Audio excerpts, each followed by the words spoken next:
Nós vamos, abre comigo aí a sua Bíblia, no livro de Josué, capítulo de número 9. Nós vamos ler todo o capítulo 9 do livro de Josué. São 20 e poucos versículos, não é muito grande.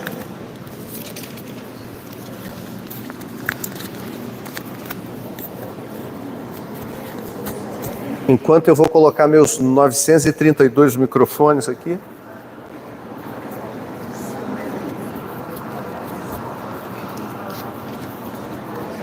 Beleza. Josué, capítulo 9.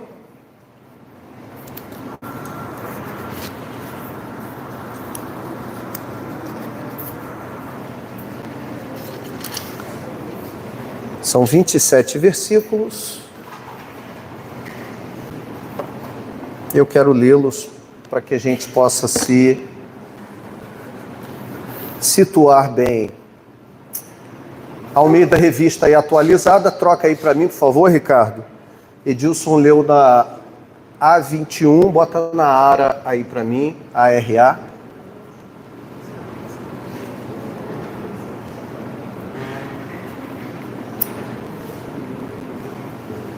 Consegue alterar aí?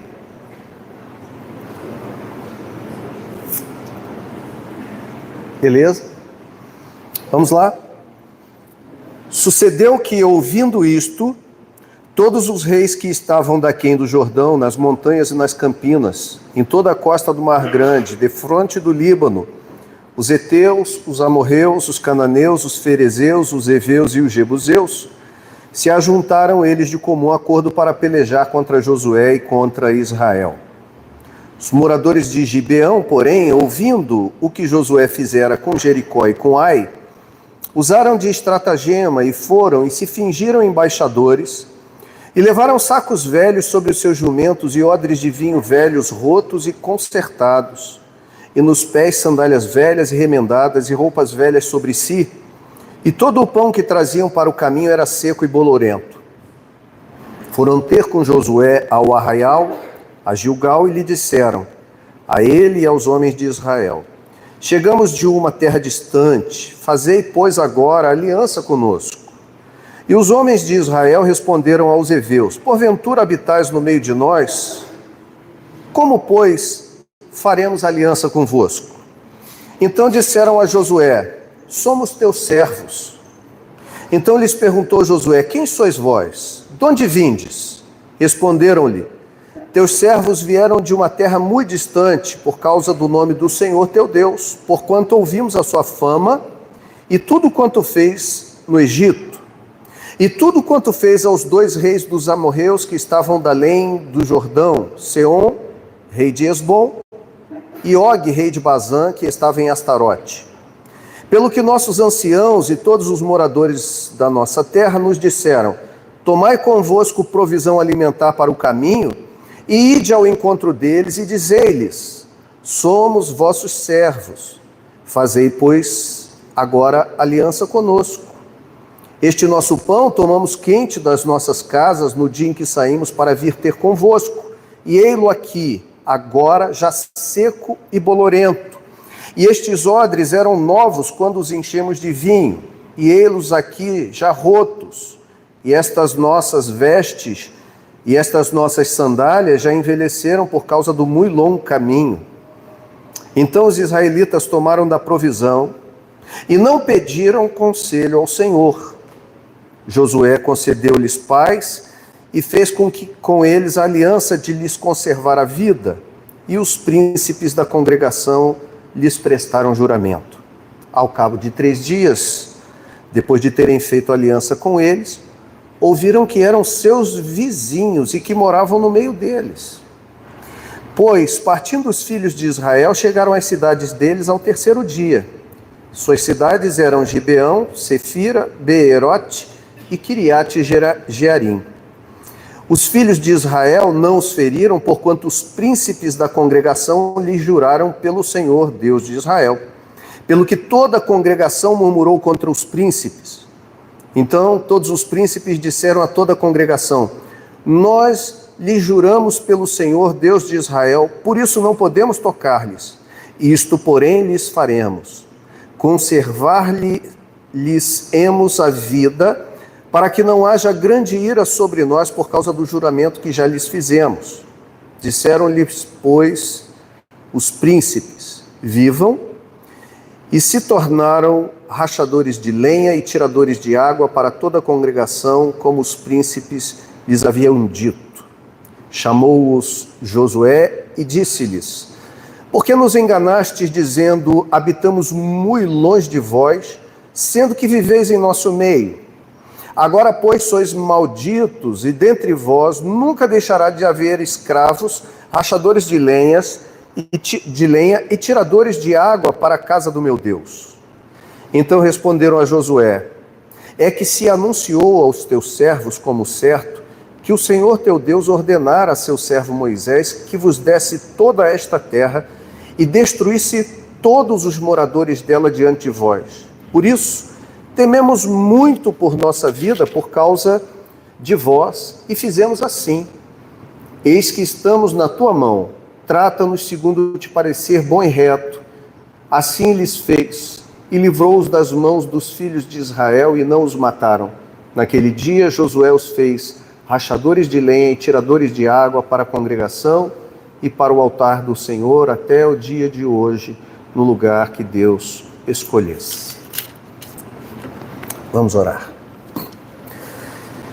Pai querido, louvamos o teu santo nome mais uma vez e pedimos a tua graça, para que nessa manhã tua palavra fale não somente às nossas mentes, nossa capacidade de razão, compreensão, mas sobretudo aos nossos corações, e ela nos desperte para uma verdade espiritual ou para algumas verdades espirituais que nós estamos precisando discernir, saber, compreender e ouvir. Faz assim, por obra do teu Espírito Santo, nós te pedimos em nome de Jesus. Amém. Você já ouviu o conselho, você já ouviu o adágio popular, o dito popular: se conselho fosse bom, não se dava, vendia. Por conta desse adágio popular, desse dito popular, muita gente já perdeu boas oportunidades na vida de ouvir boas considerações, bons conselhos, boas direções para a tomada de decisões importantes na sua vida. E ao desprezarem esses conselhos por conta desse dito popular, ou dessa forma azeda de ser, quando não se quer ouvir um conselho de alguém, muita gente já perdeu a boa oportunidade de se livrar de grandes enrascadas na vida. Você deve conhecer alguém assim, se não você mesmo já refletiu sobre algum momento na vida, quando você chegou lá na frente, como dizia meu pai, homem que nasceu no Nordeste, Luzilândia, no Piauí, falando da sua realidade de vida, ele dizia que quando a pessoa caminhava numa situação que ela não fazia conta do que seria, ele terminava com os burros na água. Ele dava com os burros na água, que provavelmente era alguma coisa lá do sertão, do Nordeste ou do Norte também, onde ele andava muito, que era alguém que estava traçando seu caminho, levando aí a sua boiada e os seus animais, e de repente, por não conhecer o caminho ou desprezar algumas questões, acabava dando num lugar onde não conseguia avançar, porque no final das contas era um rio, era um riacho, era uma passagem de água e tinha que voltar o caminho. Dava com os burros na água, era o que Zé Pires dizia. Talvez você já tenha refletido também na sua vida que você deu com os burros na água em algum momento, porque você não ouviu conselho, porque você não buscou conselho, porque você se precipitou realizando aquilo que queria, ou mesmo aquilo que você julgava ser correto apenas pelas aparências. É isso que esse texto mostrou para a gente. Hoje, de uma maneira muito abrupta, eu quero entrar no texto, porque o que nós acabamos de ler aqui? Não sei se vocês perceberam, eu fiz questão de ler até o verso 27, mas o verso de número 14 é o ápice desse momento, e eu vou explicar. Israel, que era o povo de Deus, dividido naquelas tribos que ainda não tinham conquistado todos os seus territórios, já havia iniciado as suas campanhas de vitória no centro. Capítulo 6, você tem Josué entrando com o povo, vencendo a cidade de Jericó. Nos capítulos 7 e 8, você vai ter então um desdobramento disso na luta contra o povo de Ai e a vitória em Ai. Posteriormente, então, agora Josué vai começar a sua campanha no sul. A ordem de Deus para Moisés e posteriormente para Josué, quando da conquista da terra, era entrar na terra e exterminar todos os povos moradores de Canaã. Deus dissera que dera a Israel aquela terra. Deus disse, olha, eu dou a vocês essa terra, mas vocês têm que exterminar todos os povos dessa terra, porque esses povos, depois o livro de Juízes vai trazer isso de forma muito clara, serão como espinhos nas vossas ilhargas, né? Vai ser uma pedra no sapato da vida de vocês, se vocês permitirem que esses povos continuem habitando com vocês nessa terra. Porque eles corromperão vocês com seus deuses, com suas práticas cultuais, suas práticas espirituais. Via de regra, esses povos tinham na sua cultura religiosa a prática de uma sexualidade, prostituição. Muitos desses povos praticavam o que era chamado de prostituição cultual. Era uma espécie de orgia sexual pública em que as pessoas realizavam isso com o objetivo de estimular os deuses, particularmente os deuses cananitas. Aqui a gente está falando de Baal e de Astarote, que eram os deuses responsáveis pela fertilidade da terra e pelas chuvas dos céus. Baal era chamado de Senhor da tempestade, o Senhor da chuva. Há algumas estátuas antigas de Baal que ele é tido como uma espécie de ser com um raio na mão, é uma espécie de surfista prateado, uma prancha debaixo dos pés, um negócio fabuloso.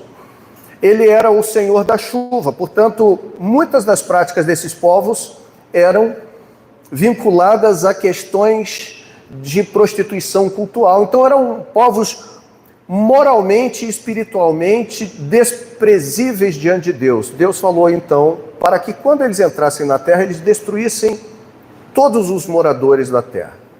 Ouvindo isso, o texto diz que esses heveus aqui, os gibeonitas, eles arquitetaram um plano. Eles ouviram, eles eram habitantes daquela região de Canaã, mas sequer citaram, por exemplo, nós ouvimos que vocês venceram Jericó ou Ai, que eram terras que eram cidades dentro do território de Canaã. O que eles vêm dizendo é, nós ouvimos o que vocês fizeram daquém do Jordão, ou seja, o que vocês fizeram no Egito e o que vocês fizeram com Og, rei de Esbom, né? Og, rei de Bazã, e o outro aqui, Seom, rei de Esbom. O que vocês fizeram lá na Transjordânia e o que vocês fizeram no Egito. Uma tentativa de dissimular, olha, a gente já ouviu o que vocês fizeram lá fora, a gente está vindo de muito longe. E para pouparem suas vidas, o que eles fizeram? Arrumaram um monte de provisão velha, pães secos e bolorentos, odres de vinhos com vinhos velhos e odres rotos, rasgados, roupas já sandálias furadas, roupas rotas, envelhecidas, e disseram o seguinte quando se encontraram com os israelitas: olha, nós estamos vindo de longe, e nós estamos vindo porque ouvimos falar do Senhor que tem feito grandes coisas no meio de vós, e nós estamos querendo fazer parte desse negócio. Então, nos poupa, que nós estamos vindo de muito longe. Olha, quando nós saímos de casa, os nossos pães eram quentinhos, olha como eles estão agora. Nossas roupas eram novas. A gente deve levar em consideração que a gente está falando de uma época que não se pegava ônibus, nem comprava uma passagem da Gol para ir a determinado lugar. Qualquer viagem que você fazia de quilômetros de distância, e aqui a gente está falando de quilômetros, talvez centenas de quilômetros de distância, quando eles dizem nós viemos daquém do Jordão, podia ser de onde? Da Mesopotâmia, ou sei lá, de qualquer outro lugar tão distante quanto. Nós estamos falando aí, às vezes, de meses, semanas, ou meses de caminhada com os animais, com as pessoas. E aí eles dizem: quando nós saímos de lá, nossas roupas eram novas, nosso vinho era novo, os odres eram novos, o pão saiu quentinho de nossas casas. Mas olha aqui, ó, já está seco, bolorento, pelo tanto de tempo que a gente caminhou. Ao se depararem com isso, contudo, o que acontece com Josué e os príncipes de Israel? O texto diz, no verso de número 14: então os israelitas tomaram da provisão e não pediram conselho ao Senhor. Achavam ou acharam que era mais do que óbvio e simples a decisão que tinham de tomar. E que podiam prescindir, abrir mão de consultarem ao Senhor para a tomada de tal decisão. Quantas vezes o povo de Deus tem sido enganado pelas aparências, pelas circunstâncias, porque depois de determinado tempo de caminhada, acha que pode prescindir, que pode abrir mão de continuar buscando o conselho do Senhor para a tomada de suas decisões. Às vezes, coisas pequenas dão um prejuízo enorme. O livro de Josué ele é marcado por uma questão muito importante. Se você lembrar lá no capítulo 1, quando Deus diz para Josué: olha, Josué, Moisés, meu servo, é morto. Agora atravessa esse Jordão e leva esse povo a experimentar a promessa que eu jurei a seus pais que lhes daria. Tão somente cuida em fazer conforme tudo quanto eu te disser. Medita na lei do Senhor de dia e de noite, para que você seja bem sucedido.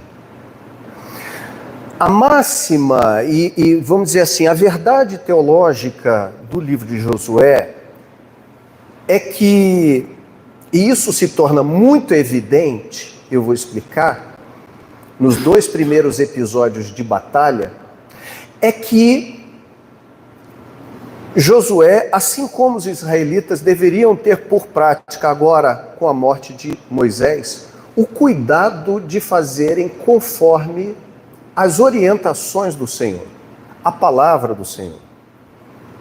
Deus sabia que esse povo estava entrando num lugar difícil, porque quando eles saem do Egito, e eles passam 40 anos lá no deserto, conforme a gente até viu na semana passada, em alguma medida, o deserto é uma proteção. O deserto é um lugar de diversos desafios, como nós vimos, mas o deserto é o lugar em que o povo está reunido. Existem focos de inimigos e circunstâncias adversas, momentâneas, mas o povo está reunido. Agora, há um grande desafio, porque quando vocês entrarem em Canaã, vocês irão lidar com uma realidade diferente. Então vocês devem exterminar os povos da terra, porque senão essa influência vai se tornar muito difícil para vocês nas suas avaliações. Então, o livro de Josué traz como máxima essa necessidade de se buscar conselho de Deus, direção de Deus para a vida do povo. Isso fica evidente porque na primeira batalha, quando Josué entra em Canaã, qual é o primeiro desafio? Eles têm que vencer a primeira grande cidade-estado da região, Jericó. Jericó era uma potência de cidade. Muros fortificados, 2 carruagens andavam lado a lado sobre os muros de Jericó. Se vocês não sei se vocês lembram, mas Raabe morava nos muros de Jericó. Era uma região bem protegida, era uma cidade bem protegida, e que esses muros ruíram como? De forma milagrosa pela ação de Deus, quando os israelitas obedeceram o fato de que deveriam rodear a cidade por 6 dias consecutivos. No 7º dia rodeariam a cidade, tocariam as trombetas e os muros ruíram. Como eles seriam capazes de adentrar Jericó se não fosse uma ação de Deus? Então o que fica evidente ali é que o sucesso está vinculado, naquele período de Josué, à obediência plena, que termina, conforme termina lá Deuteronômio, avisando na entrada da terra, Moisés avisando que a obediência traria resultados positivos e sucesso. Pois bem, eles vencem Jericó. Qual é a batalha seguinte? A batalha seguinte é contra Ai, um povo infinitamente mais fraco. Poderíamos dizer desprezível, do ponto de vista militar. Só que Israel vai lutar contra o povo de Ai e tem 36 homens mortos. E o restante foge. Eles fogem dos habitantes de Ai. E aí a pergunta de Josué, que rasga suas vestes, joga terra sobre a sua cabeça e bota a boca no pó, bota o rosto no chão, buscando o Senhor da manhã até o fim da tarde, Deus, o que aconteceu? Como é que a gente entra numa batalha contra os Estados Unidos e vence, e na semana seguinte, no dia seguinte, na semana seguinte, perde para o Paraguai? Qual é a lógica desse negócio? O que está acontecendo? E Deus então fala com Josué que havia o anátema, o herem, a coisa maldita no meio do povo. Qual era a coisa maldita? Um cidadão chamado Acã, um dos chefes de família dos israelitas, quando estava lá na batalha de Jericó, ele viu uma capa babilônica bonita, né, Louis Vuitton, e umas moedas de prata. Essas moedas de prata já dão trabalho desde aquela época, né? E umas moedas de prata, e ele toma daquelas coisas. Mas ele não podia pegar as coisas do despojo da guerra? Posteriormente a Jericó, sim. Mas com Jericó, especificamente, por ser a primeira cidade a ser vencida, Deus falou, vocês não vão pegar nada de lá. Porque na guerra, deixa eu abrir um parênteses aqui, havia as leis. Quando o povo entrava em guerra, no caso dos israelitas, eles podiam pegar pessoas como escravas, quando os homens fossem vencidos, né? No caso de Canaã aqui, especificamente não, eles deveriam matar todos. E Jericó tinha que matar até os animais e as suas crias. Só que poderia se tomar os despojos. Você não precisava jogar fora aquilo que era bom.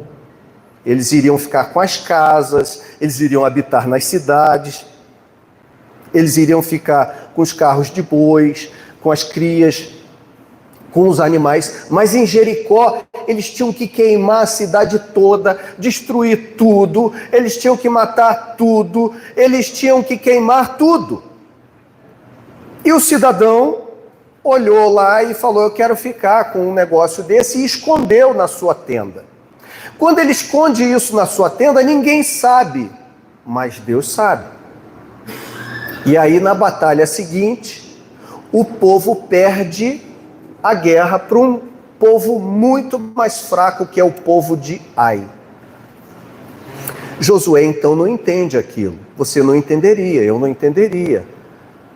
Vencemos uma dificuldade enorme e perdemos uma coisa simples. O que aconteceu? Aí Deus fala para ele: tem coisa anátema no meio do arraial de Israel, e eles vão lançando sortes, o texto diz isso, e Deus falava por meio de Urim e Tumim, que eram duas pedras, provavelmente, duas pedras que ficavam na estola sacerdotal, em que havia uma espécie de resposta de Deus. Deus respondia por meio daquelas pedras.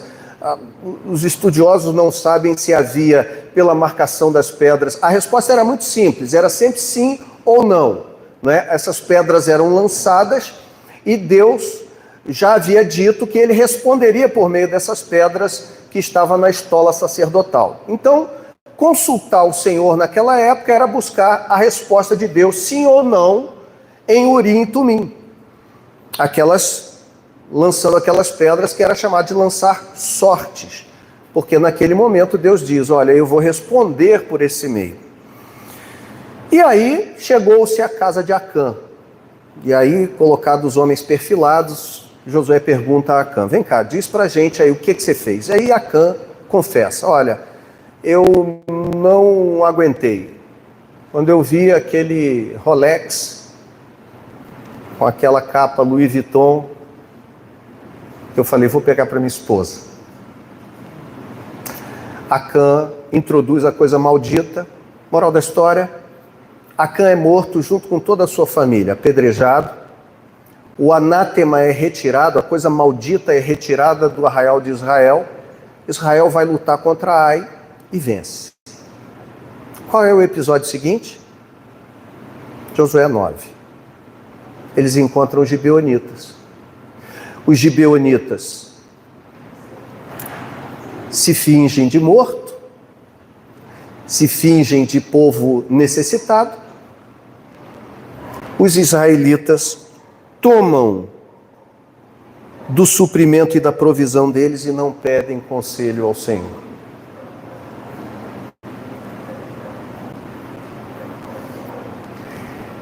O livro indica desde o início que era para buscar o conselho de Deus. Eles já tinham tomado uma ferrada, porque eles não levaram em consideração a importância e a urgência desse princípio. E agora, mais uma vez, talvez tivessem pensado, né, já passamos por tanta coisa, certamente agora a gente já sabe o que Deus quer. Esse é o ponto para nós nessa manhã. Israel decidiu por meio de Josué e dos seus príncipes, sem pedir conselho ao Senhor. Fez aliança então com eles. Alguns teólogos dizem que ao tomar a provisão deles, é uma expressão que quer dizer o seguinte: trocaram ali os alimentos, comeram juntos, e a cerimônia de comer junto é um berit, é uma aliança, é um pacto. Então eles agora estavam aceitando aquele povo e dizendo: tudo bem, beleza, temos paz com vocês. 3 dias depois, não foi muito tempo, 3 dias depois eles descobrem que esses caras habitavam na terra e que era conversa fiada. E aí o povo se revolta contra os príncipes de Israel, querem que eles matem os gibeonitas, mas eles não podem matá-lo porque fizeram aliança em nome do Senhor e agora vão ter que pagar essa conta. Lá em Juízes vai dizer que esses povos, muitos desses, serviram de espinhos nas vossas ilhargas, conquanto os gibeonitas, por incrível que pareça, por uma graça divina, foram inseridos de fato no meio dos israelitas, entraram na descendência desse povo, trabalharam na construção do templo posteriormente e foram abençoados por se humilharem diante do Senhor. Mas o ponto aqui para nós nessa manhã é as consequências de tomarmos decisão sem pedirmos conselho ao Senhor.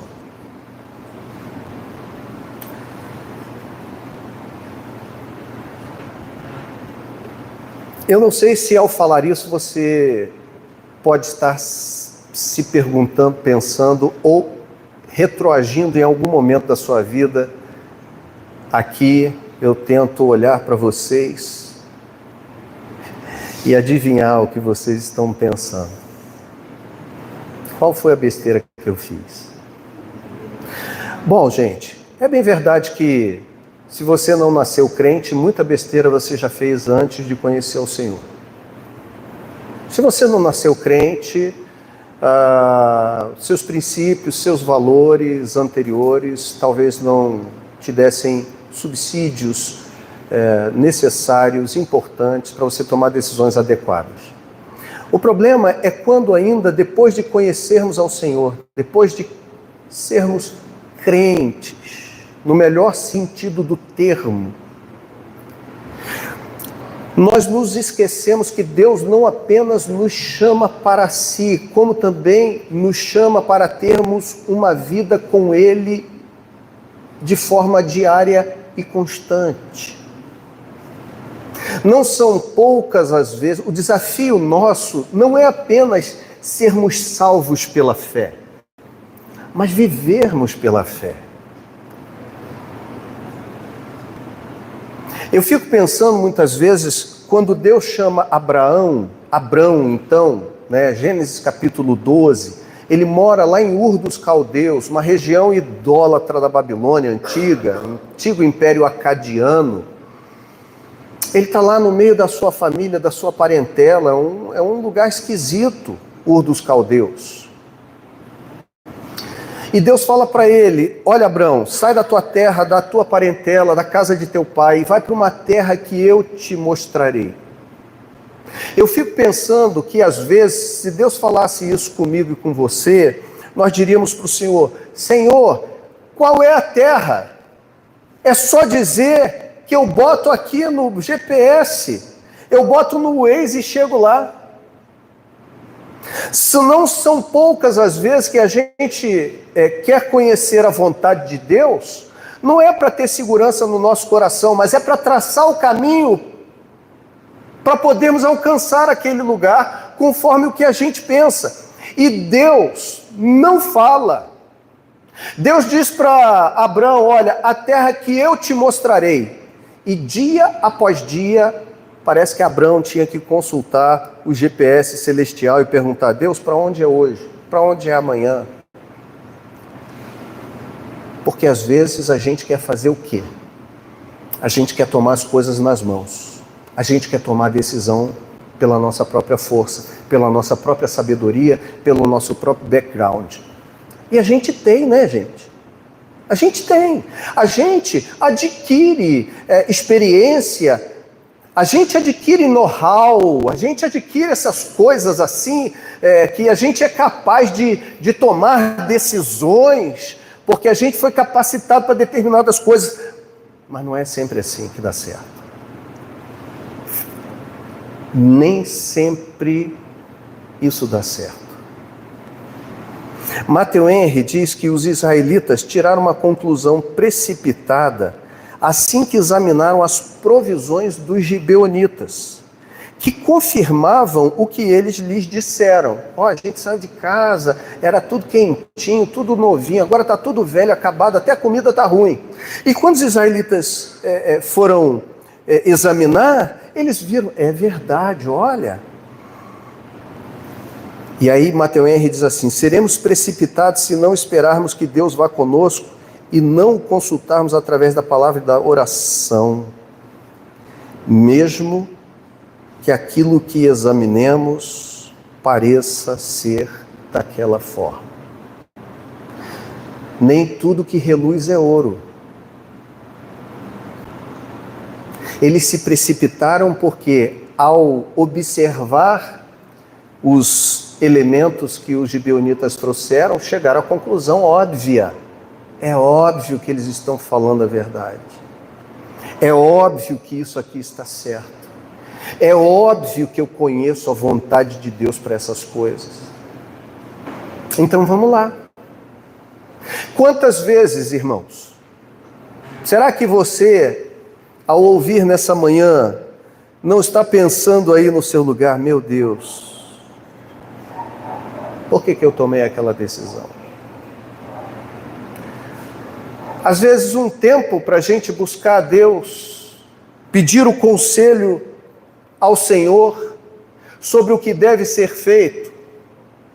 Mas talvez você diga assim: peraí, Luiz, tá, mas eu não tenho mais Urim e Tumim.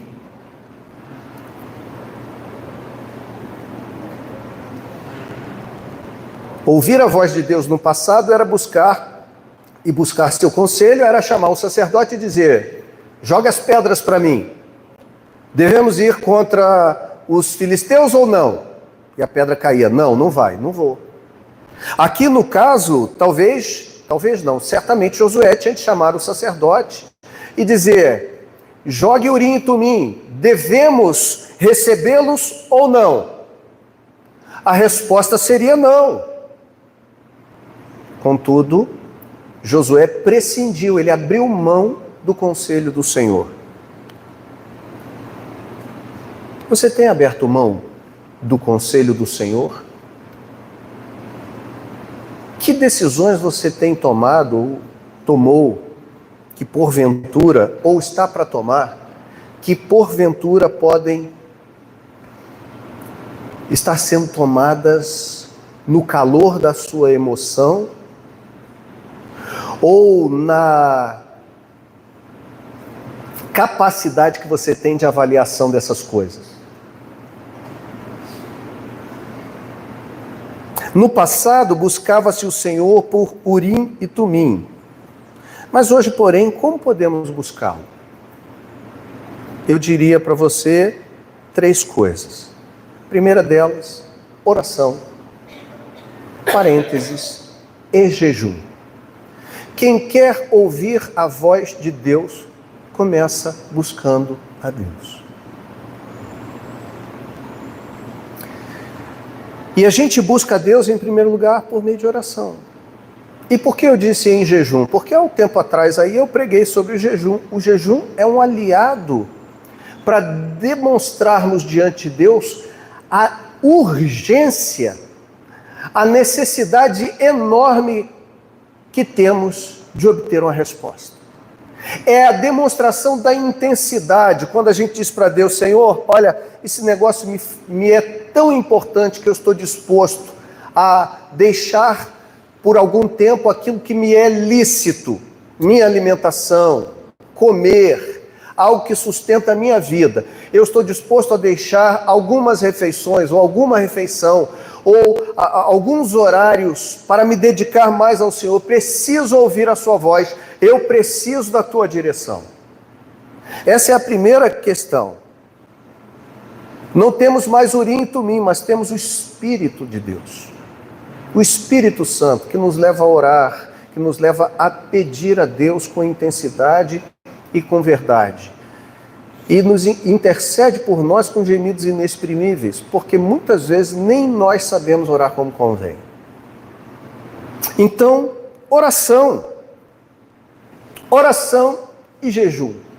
Segundo lugar, como é que nós podemos buscar ao Senhor hoje em dia? Em segundo lugar, aqui não é em termos de valor e importância, apenas aqui como fim didático. Uma segunda verdade, por meio da palavra. Pela palavra de Deus, minha gente. Meus irmãos, nós temos a Bíblia. No passado, eu vou usar até uma forma assim de falar, como se tivesse... No passado, os caras tinham 2 pedras. A gente tem um livro hoje com 66 livros, escrito por 15 séculos, mais de 40 ou cerca de 40 escritores, 60 gerações. Homens inspirados por Deus, cujo Espírito Santo dirigiu seus pensamentos e suas palavras. Deus fala conosco por meio da sua palavra. Tem coisa, e aí é até um contrassenso um pouquinho que eu vou dizer, mas tem coisa que, se a gente conhece a palavra de Deus, é até desnecessário perguntar a Deus novamente. É uma redundância perguntar a Deus se a gente deve ou não fazer. No caso deles, a questão foi que eles abriram mão de consultar o Senhor pela avaliação deles. No caso que eu estou falando aqui, é fazer a avaliação com base naquilo que Deus já disse acerca de si mesmo. Quanta gente perguntando se pode, se deve fazer isso ou aquilo, e a Bíblia diz, não, não, não, não faz, não faz, não vai, não mexe.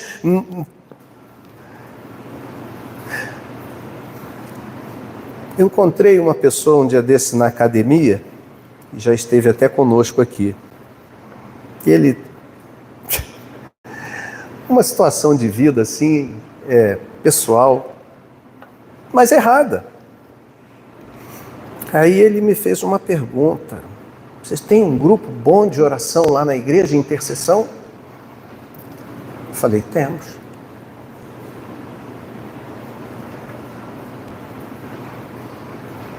Então, pede para os irmãos orarem sobre determinada situação. Aí ele me mandou um zap, um negócio, com um contato. Você recebeu o pedido de oração para orar? Eu mandei para você? Mandei? Alguém aqui recebeu? Você não vai receber nunca. Receber nunca. Tem aqueles negócios que você fala assim, olha, se você leu só um livro dos 66, a sua resposta já está dada. Não faz sentido. A palavra de Deus. Olha, irmãos, eu já falei aqui para vocês uma ocasião que aconteceu há alguns anos atrás, 2 irmãos aqui dentro da nossa comunidade, vivendo uma situação assim de um litígio muito grave entre e eu tive de chamá-las. Nós nem estávamos aqui. Eu tive de chamá-las para o gabinete, porque elas estavam pensando em fazer coisas mirabolantes, umas contra as outras, uma contra a outra. Eu falei, gente, vocês já leram um livro chamado Coríntios? Sobre relação entre irmãos e algumas questões? Será que não há entre nós pessoas de bom siso, de bom senso, para dirimir essa questão? Dirimimos no gabinete. Há questões que estão evidentes na palavra de Deus. Então, busque a Deus em oração. Busque a Deus por meio da palavra. E terceiro, busque a Deus por meio dos conselhos. Consulte seu pastor. Consulte o irmão mais maduro na fé. Provérbios 11:14 diz que não havendo sábios conselhos, o povo cai. Mas na multidão de conselheiros há sabedoria. Busque as pessoas que têm maturidade espiritual para dizer a você, olha, isso aqui não parece ser um bom caminho. Ore, leia a Bíblia e busque esses conselhos, não uma coisa ou outra, mas busque. Olha, pastor, o que você acha? Marca com o irmão mais maduro, marca com o líder do seu pequeno grupo. Foi demais para ele, ele vai falar com a gente, fala com a gente conversa, pondera outras questões, ouve a voz da sabedoria divina. Faça isso. Não despreze o conselho vindo da parte de Deus. E aqui eu cito uma irmãzinha, aquela irmãzinha que vocês conhecem, também de alguns anos atrás. Marcou um dia para me pedir perdão. Pastor, eu queria pedir perdão. Eu falei, por quê, minha irmã? Porque eu fiquei por fiadora do meu vizinho. E eu falei para ela, mas você não precisa pedir perdão a mim, não. Você não fez nada contra mim. Eu diria que você não precisa pedir nem perdão a Deus, porque também nada contra Deus. Mas você precisa se livrar disso rápido, porque você vai passar um perrengue. Ela ficou por fiadora do vizinho, que ela não conhecia, que estava morando há 3 dias do lado da sua casa e que dizia que era pastor. Esse povo é um terror, né? Povo que diz que é pastor é um perigo. Você precisa ter certeza que é pastor mesmo. Isso já foi verdade na boca de muita gente no passado. Hoje em dia, às vezes é um salvo-conduto para o 171, né? E aí, essa irmã veio para mim e disse, olha, eu tirei o carro no meu nome. Falei, é mesmo? Me conta essa história. Mas por que você está me contando aqui? Ela falou, não, porque a irmã fulana de tal, eu não vou citar o nome que ela está assistindo aqui, a irmã que deu o bom conselho para ela. Ela disse assim, olha, ela era mais nova convertida do que a outra. Ele disse assim, olha, eu sou nova convertida, eu não tenho certeza não, mas eu acho que eu já ouvi na Bíblia, alguém falando na Bíblia, que a gente não deve ficar por fiador assim não e tal, o negócio não é bem assim não. E aí eu vim falar com o senhor, e eu vim pedir perdão. Eu falei, minha irmã, perdão não vai adiantar, porque você já ficou por fiadora, você tem que se livrar agora dessa situação. E ela disse, mas como é que eu vou fazer? Você vai pedir a ele aqui, ó, dia e noite para ele tirar seu nome. Mas não, pastor, ele é pastor. Falei, olha, minha irmã, você conhece? Não, ele está morando do lado da minha casa e tal, e tudo mais. Falei, olha, eu não quero rogar praga não, mas eu vou dizer para você como é que geralmente essas coisas acontecem. Ele vai pagar o primeiro mês, o segundo mês ele vai ficar apertado, vai atrasar, mas é possível que pague. O terceiro mês ele não vai pagar. Quando você apertar, ele vai mudar, ele vai sumir, e depois ele vai dizer para você que o carro foi roubado, e vai ter um boletim de ocorrência na delegacia. Que isso, pastor? Irmãos, vejo que és profeta. No mês seguinte, ela chega na igreja, pastor, ele pagou em dia, graças a Deus. Falei, é isso aí, vai dar certo, né? Vai dar certo. No mês seguinte ela voltou, pastor, parecia aquela piada, né? Sua mãe subiu no telhado.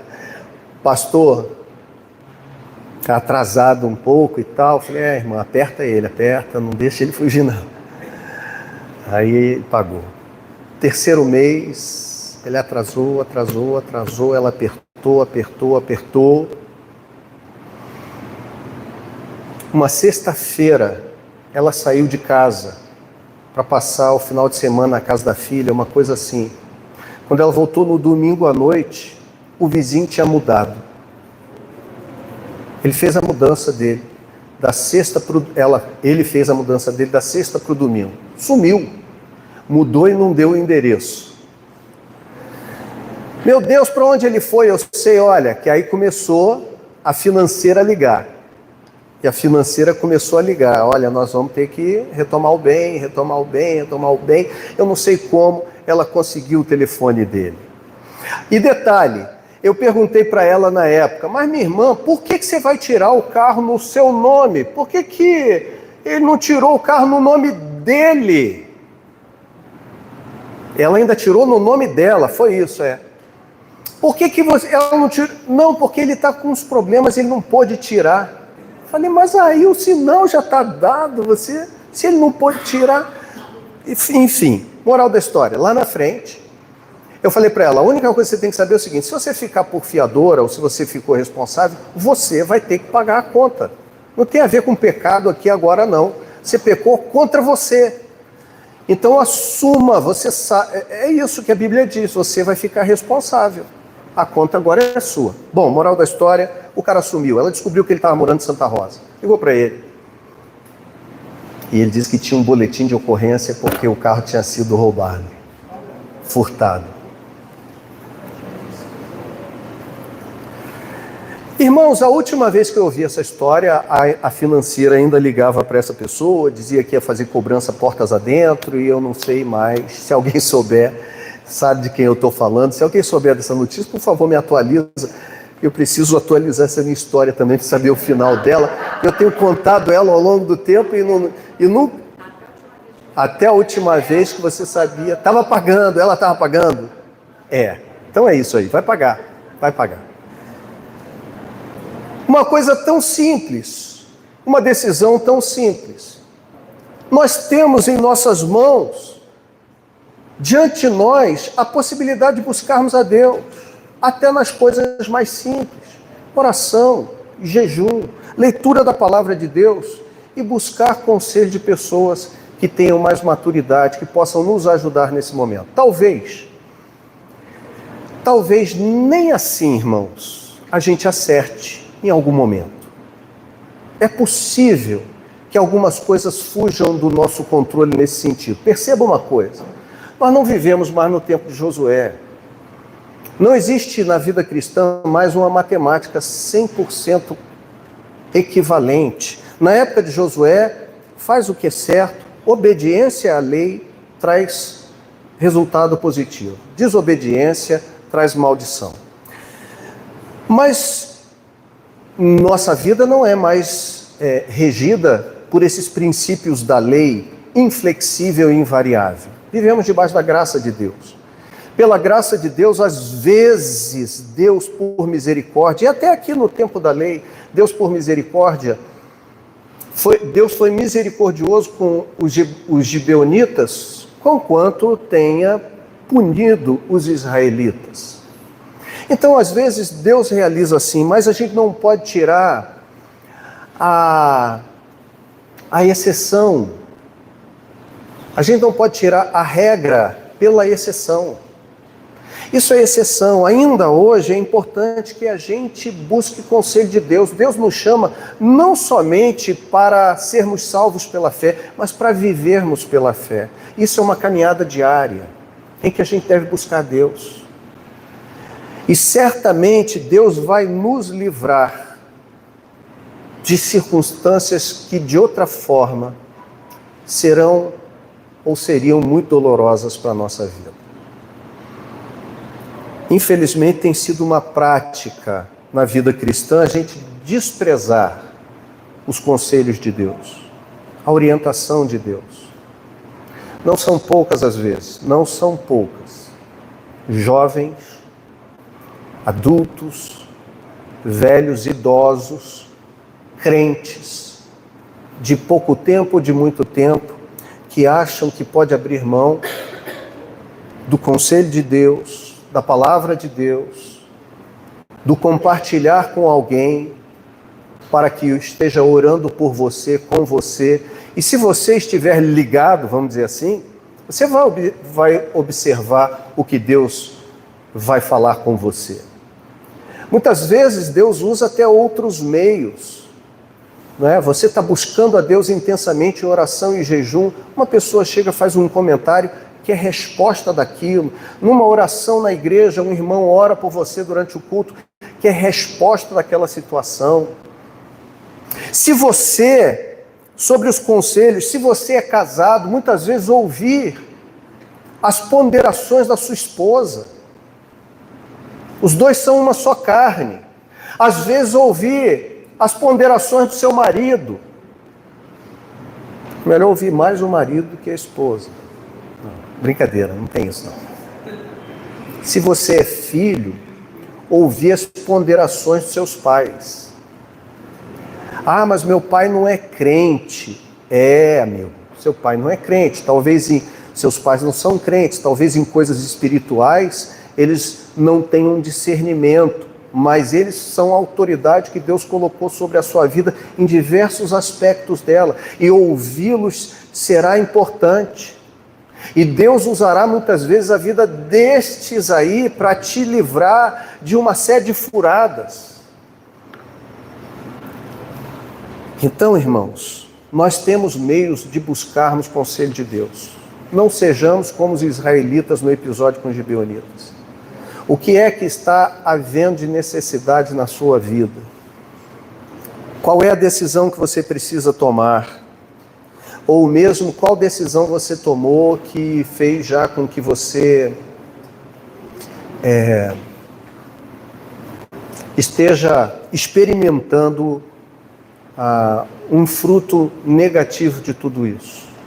Deve servir como o episódio de Josué e dos israelitas com o povo de Ai.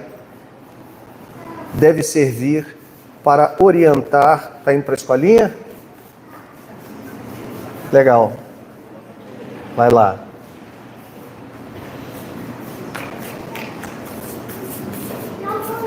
Isso. Vai que ainda dá tempo. Tem mais algum, não? Não, ele vai ficar ali, né? É isso, irmãos. Terminamos, então. Busque conselho do Senhor para a sua vida. E se você está precisando desse conselho, se você está precisando de uma resposta, vamos orar também por isso nessa manhã? Saia do seu lugar. Quero agora chamar você aqui à frente, você que precisa desse conselho, dessa resposta. É você que eu quero que venha aqui. Você pode vir?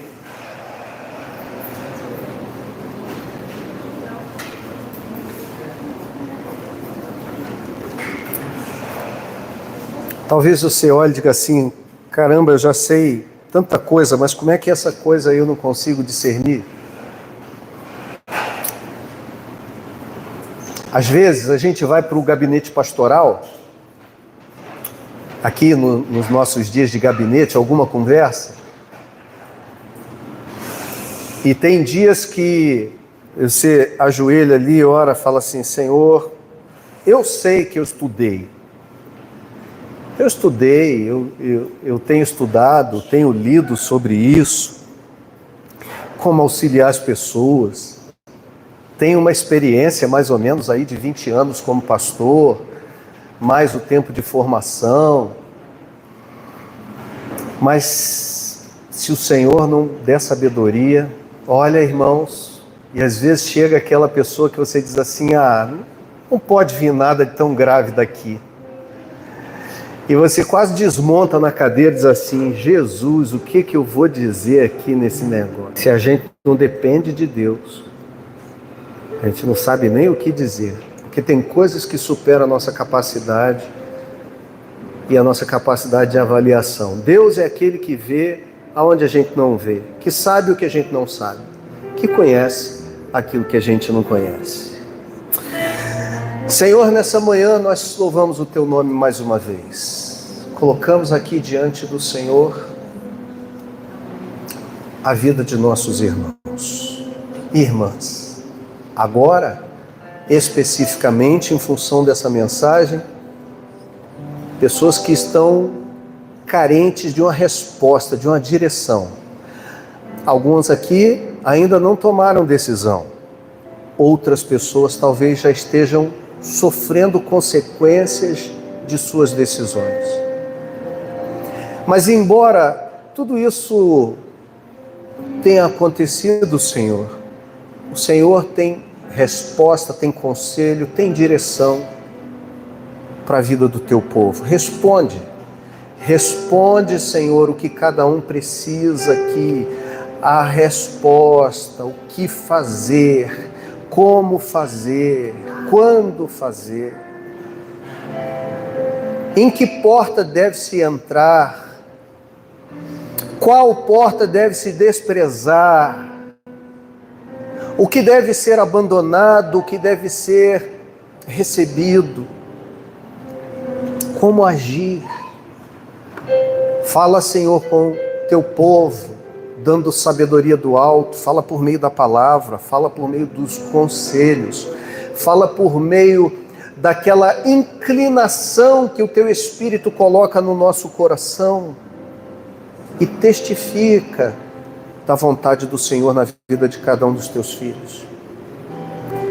É o que nós te pedimos nessa manhã, crendo, Deus, que essa é a tua vontade, que o teu povo reconheça que precisa da tua direção e é dependente de ti. Oramos em nome de Jesus. Amém. Que o Senhor abençoe você grandemente. Que o Senhor te dê sabedoria, direção, discernimento. Vamos ficar de pé para a gente terminar esse culto nessa manhã.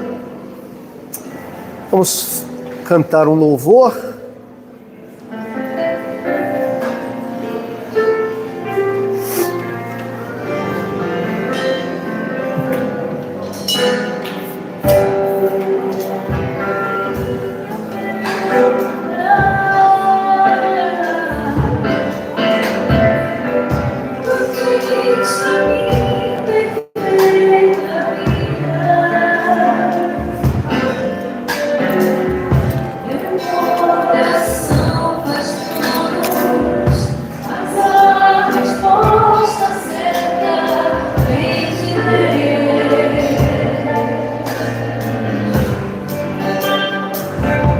Vamos todos juntos.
Aleluia.